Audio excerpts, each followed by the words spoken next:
Hello everyone. Last के videos में मैंने बताया था कि फंक्शन जनरेटर का जो फ्रंट पैनल क्या होता है, वैसे ही सीआरओ का फ्रंट पैनल क्या होता है। उसके बाद के वीडियो में मैंने बताया था सीआरओ को कैलिब्रेट किस तरह से करते हैं। अब इस वीडियो में मैं बात करने जा रहा हूँ कि यदि मैंने फंक्शन जनरेटर से अलग अलग फंक्शन के वेवफॉर्म मैंने सीआरओ को अप्लाई किया तो सीआरओ से हम उसके एम्पलीट्यूड और फ्रिक्वेंसी किस तरह से मेज़र कर सकते हैं। तो मैं इसके लिए क्या काम कर रहा हूँ, फंक्शन जनरेटर को सबसे पहले 1 किलोहर्ट्ज़ की फ्रिक्वेंसी पे सेट करके इसका जो प्रोब है वो डायरेक्ट सीआरओ के प्रोब को लगा दे रहा हूँ। ठीक है, तो सीआरओ के प्रोब को लगाने के बाद मुझे सीआरओ के स्क्रीन पर एक वेवफॉर्म दिख रही है जो कि साइन वेव है।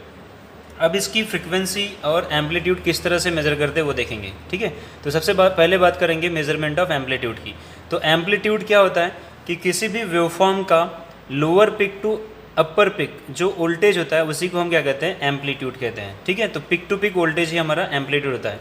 यहाँ सीआरओ पे जो वेवफॉर्म का एम्पलीट्यूड होता है उसे हम वाई एक्सिस पे मेज़र करते हैं। अब वाई एक्सिस में किस तरह से मेज़र करेंगे, हमें जो वेवफॉर्म का लोअर पिक है वो किसी एक हॉरिजॉन्टल लाइन को टच करा देना है। तो यहाँ पर ये एक वाई शिफ्ट है ये वाला, तो इस वाई शिफ्ट की मदद से मैं क्या काम कर रहा हूँ, इस वेवफॉर्म को नीचे की लाइन से टच करा दिया। ठीक है, तो यहाँ से शुरू करेंगे हम वाई एक्सिस पे नंबर ऑफ डिविजन्स काउंट करने के लिए। तो नंबर ऑफ डिविजन्स काउंट कहाँ से करेंगे, यहाँ से। तो कितने आएंगे, 1 2 3, और 3 के आगे फिर थोड़े छोटे डिविजन्स आते हैं तो उनको हम बोलते हैं सब डिवीजन, और इन छोटे डिवीजन की वैल्यू होती है 0.2। तो यहाँ से कितने सब डिविजन्स है, तो 2 सब डिविजन्स है। इसका मतलब इसकी वैल्यू होगी 0.4।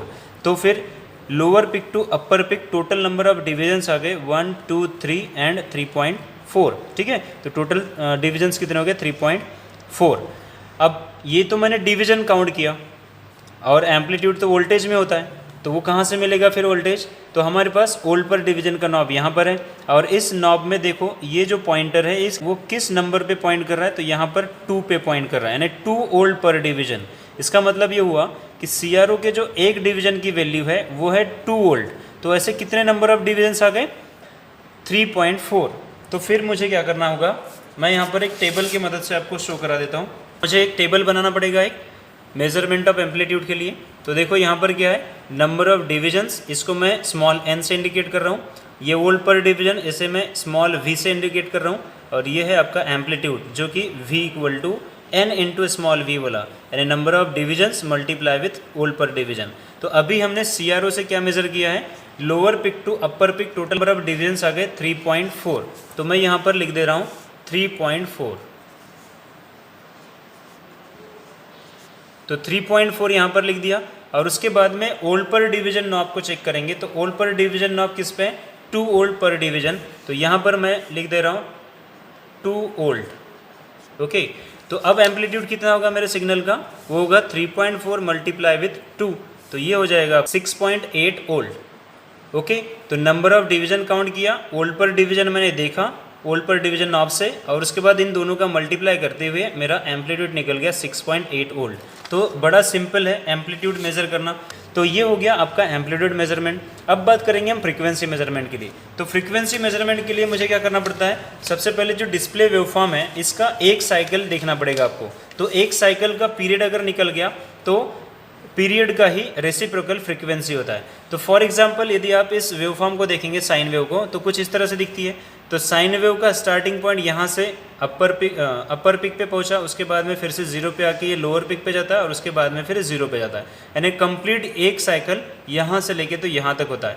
तो एक साइकिल के लिए अगर मैंने टाइम निकाल दिया तो फिर फ्रीक्वेंसी इसी टाइम का रेसिप्रोकल होता है, यानी f = 1/t, यानी इसका फ्रीक्वेंसी निकल गया। तो मुझे करना क्या है, अब सीआरओ में यहाँ पर क्या है, नंबर ऑफ ऐसे डिविजन्स ड्रॉ किए होते हैं। तो मुझे केवल नंबर ऑफ डिविजन्स काउंट करना है, और उसके बाद एक डिवीजन का जो टाइम रहेगा उसके साथ मल्टीप्लाई करना है। तो मुझे क्या मिल जाएगा, टाइम t, और इस टाइम t का 1/t करूँगा मैं तो फ्रीक्वेंसी निकल जाएगा। बड़ा सिंपल है। ठीक है, तो उसके लिए मैं एक टेबल बना देता हूँ। तो टेबल किस तरह से बनाएंगे हम, इस तरह से। ठीक है, मेजरमेंट ऑफ फ्रीक्वेंसी। अब यहाँ पर देखा है मैंने नंबर ऑफ डिविजन्स, इसको मैं स्मॉल n से इंडिकेट कर रहा हूँ। टाइम पर डिवीजन जो कि सीआरओ के नॉब से मिलेगा मुझे, टाइम पर डिवीजन नॉब से, यहाँ स्मॉल t से इंडिकेट कर रहा हूँ। और ये है आपका टाइम पीरियड।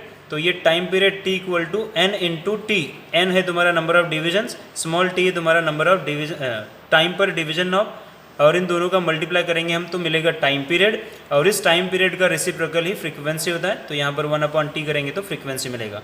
ध्यान रखना है कि यूनिट्स जो है वो प्रॉपर ध्यान में रखना है। तो जो टाइम पर डिवीजन नॉब का मिलेगा मुझे यूनिट, वही यूनिट कैरी फॉरवर्ड होता है पीरियड के लिए, और यदि टाइम पीरियड में हमने सेकंड में कन्वर्ट कर दिया तो यही हमें हर्ट्स में मिलता है, और उसी को हम किलोहर्ट्ज में कन्वर्ट कर सकते हैं। ठीक है, तो अब देखते हैं हम हमारे CRO की तरफ। तो CRO में कहाँ से कहाँ तक होगा, तो जैसे कि यहाँ पर देख सकते हैं आप, ये जो वेवफॉर्म है तो यहाँ से शुरू करते हैं हम, ऊपर गया, उसके बाद में यहाँ से यहाँ तक नीचे आया। ठीक है, तो इसको प्रॉपर रीड करने के लिए आपको इसे क्या करना चाहिए, मिडल में लाना चाहिए। ठीक है, जिस तरह से मैंने यहाँ पर इसको मिडल में ला लिया है उस तरह से आपको मिडल में इसको सेट कर देना चाहिए।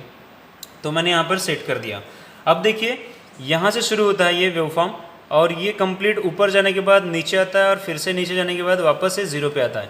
तो यहाँ से लेके तो यहाँ तक मुझे नंबर ऑफ डिविजन्स काउंट करना है। ठीक है, और वो नंबर ऑफ डिविजन्स का टाइम पर डिवीजन नॉब में जो इंडिकेट कर रहा होगा टाइम पर डिवीजन मिली सेकंड में, उसके साथ मल्टीप्लाई करना है, तो टाइम पीरियड मिलेगा और उसका रेसिप्रोकल फ्रीक्वेंसी होगा। तो चलिए काउंट करते हैं। तो यहाँ से शुरू करेंगे हम।